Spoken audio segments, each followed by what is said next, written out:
Assalamualaikum warahmatullahi wabarakatuh.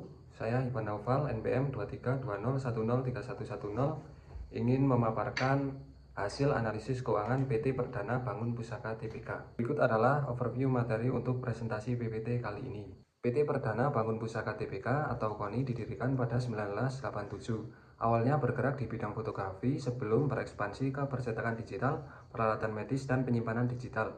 Perusahaan memiliki struktur kepemilikan terkonsentrasi dengan pemegang saham utama PT Dasabina Aditya Sarana sebesar 31,26%, sementara 21,38% saham dimiliki oleh publik.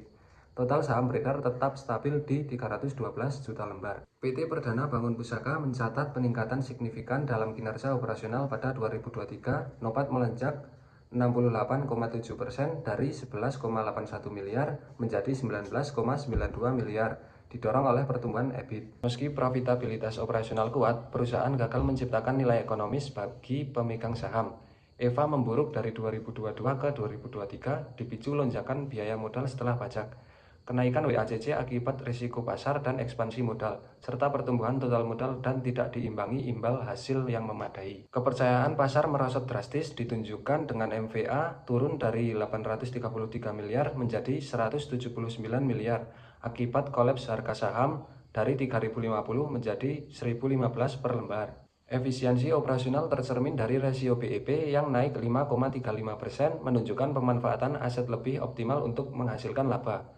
OPM juga meningkat sebesar 1,7%, mengindikasikan kemampuan perusahaan mengonversi penjualan menjadi laba operasional lebih baik, meski pendapatan melonjak 40,6%. Peningkatan inventory turnover dan fixed asset turnover mencerminkan akselerasi penjualan stok dan persediaan yang lebih efektif, serta pemanfaatan aset yang optimal. Namun penurunan receivable turnover mengisyaratkan perlambatan penagihan utang. Peningkatan current ratio, quick ratio, dan cash ratio menunjukkan kemampuan perusahaan dalam memenuhi kewajiban jangka pendeknya dengan aset likuiditas dan kas perusahaan.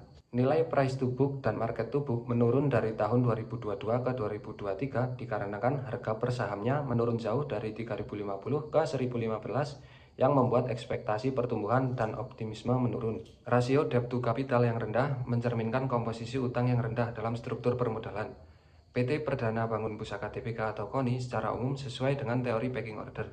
Perusahaan tidak memanfaatkan utang dengan agresif, ditunjukkan dengan debt to capital rasio yang rendah, dan perusahaan tidak menerbitkan saham baru. Kebijakan dividen PT Perdana Bangun Pusaka Tbk dilihat dari keputusan Rapat Umum Pemegang Saham Tahunan atau RUU PST. PT Perdana Bangun Pusaka Tbk tidak melaporkan atau membagikan dividen kas. Dan relevansi kebijakan dengan signaling teori, signal negatif menunjukkan keterbatasan arus kas atau laba tidak mencukupi, sedangkan sinyal positifnya, perusahaan sedang memprioritaskan alokasi dana untuk investasi jangka panjang. Kesimpulan dari analisis ini adalah PT Perdana Bangun Pusaka Tbk menunjukkan dualitas kinerja. Di satu sisi, efisiensi operasional dan profitabilitas meningkat tajam dengan nopat, basic earning power, dan operating profit margin yang meningkat. Di sisi lain, kegagalan menciptakan nilai ekonomis dengan EVA negatif dan anjloknya kepercayaan pasar dengan MVA yang turun drastis menjadi tantangan serius.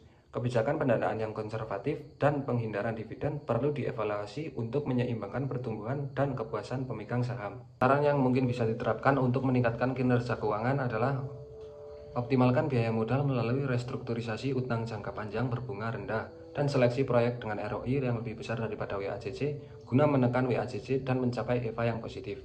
Perbaikan komunikasi kebijakan dividen dengan menjelaskan strategi retensi laba dan RUPS, serta pertimbangkan dividen parsial jika profitabilitas stabil guna memulihkan kepercayaan investor dan mengurangi persepsi negatif pasar. Tingkatkan perputaran aset via pengetatan kebijakan kredit dan sistem penagihan otomatis untuk mengembalikan receivable turnover dan membebaskan kas operasional. Stabilkan harga saham dengan buyback guna menahan tekanan harga dan sinyal kepercayaan manajemen. Terakhir, diversifikasi pendanaan melalui penerbitan obligasi korporasi untuk ekspansi sektor medis atau digital, mengurangi ketergantungan ekuitas sekaligus mendanai proyek ber-ROI tinggi. Berikut adalah referensi yang saya gunakan.